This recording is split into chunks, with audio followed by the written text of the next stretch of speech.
Hi FIN230 students.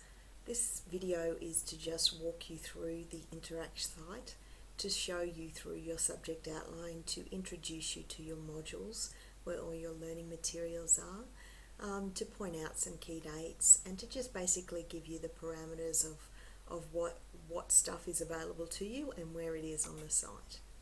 So I guess the first place we start is with our subject outline. Now, the majority of this document will be common across all your subjects. So I'm really only going to focus on the first thing, the text. Okay, so here's your text. You need to get a copy of that, okay, because it is essential. It's also a fantastic text if you're doing any further finance subjects. It's just an excellent reference guide. So we need to get a hold of that. The other thing, of course, that's important, okay, past requirements, they are important. You have to submit all the assessment items in this subject. Some of them have very minor weightings, but you still need to submit them to complete the assessment. You don't have to pass them. You have to get 50% overall, yes, and you have to pass the final exam, yes, but the rest of them need to be submitted. That's the only requirement attached to them. The next thing that we will see here, there's your sample exam, although I will repost another copy because it is a bit buried in there. Assessment items, that's what interests us. Now, the thing is that I have reposted the due dates of these in a little folder under resources anyway, okay, just because, and I will send out reminders when things are due, but your first due date is the 10th of March.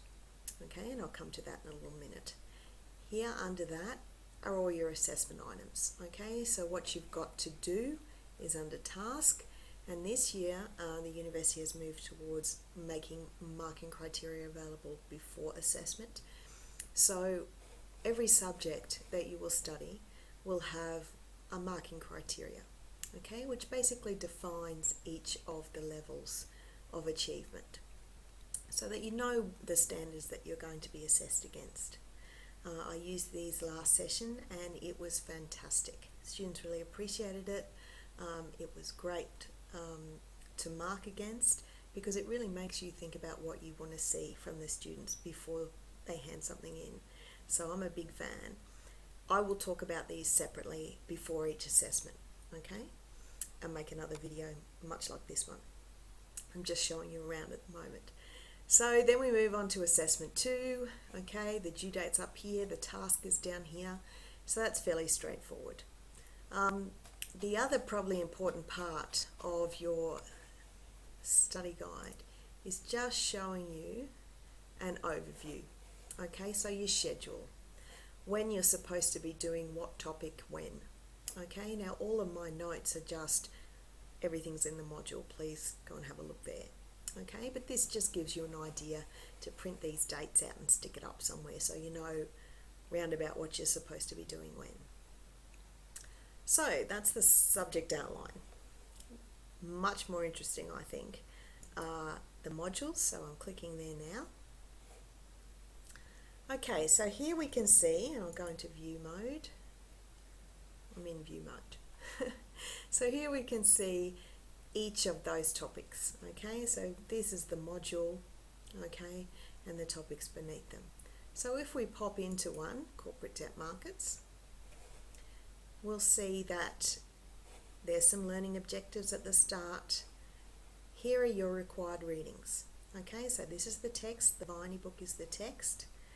Now there's also 2 supplementary readings. Now these aren't considered optional, I've put them there because they really enhance the learning in this topic. So to get them, you do as you're told and just click there and that link will take you to those readings. Okay, so everything, as I said, everything's here online. Now here is some gorgeous little more video. You're going to be overwhelmed by the end of the course, where I give an overview of this topic basically to you. So like a little topic summary. Then there's a written one if you're more a written person. And we come down to lectures, okay. Now there's voiceover PowerPoints by clicking here, and then just a printable copy of the slides, you know, for your study notes or just to revise on the train, whatever. by clicking there. I've also got these little, this looks like there's nothing there, but there really is if you click on play, some little videos illustrating calculations. This is actually a whiteboard application, so it will show you a worked example with my voice talking through what I'm doing. So there are two in this topic. You can see on this one it's probably a bit better. I've actually got some text. So you just again hit play and it will run out automatically. So there's two types of online learning things that are pretty exciting, I think, for enhancing your learning experience. And then we've got some little questions. So there's something to do under each topic. Every topic is laid out in a similar fashion. Obviously some won't have these because there aren't calculations to illustrate, but every topic has the video, the written overview, and then the lecture materials and the questions. Okay, it's just topics with some calculations have these additional whiteboard examples. If you just want to play around in modules, please contact me. If something's not working, something's not unfolding for you, please contact me and we'll sort through it.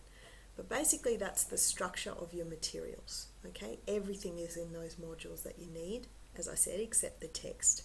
Okay, but it does tell you what you are required to read, basically, in order to complete the questions, because they really should form your study notes.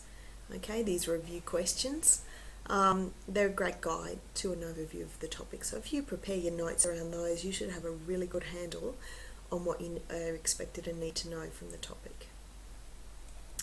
Okay, so that's modules. The other thing is I do regularly post a blog online. Now obviously a few of us have gone in there already, but I haven't as yet, obviously, because the session hasn't started.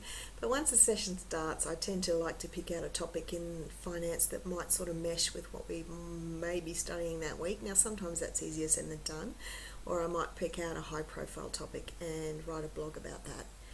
It's just something I like to do because it's sort of like having a chat with you before class, you know, about what the current issues are and what's happening out there.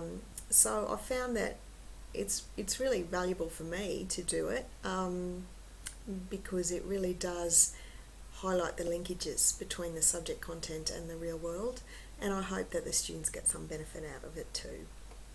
So I tend to do that once a week, maybe once a fortnight, but I'll always let you know when I posted a new blog. Now you also have to be bloggers, and your first assessment item is actually posting a blog, but I will post another little video explaining the marking criteria and what I expect out of that. But basically that's where you go. Okay, you just hit those buttons. I'm sure most of you are familiar with the format. Okay, well I hope that that covers the what's important on the site and where to find things.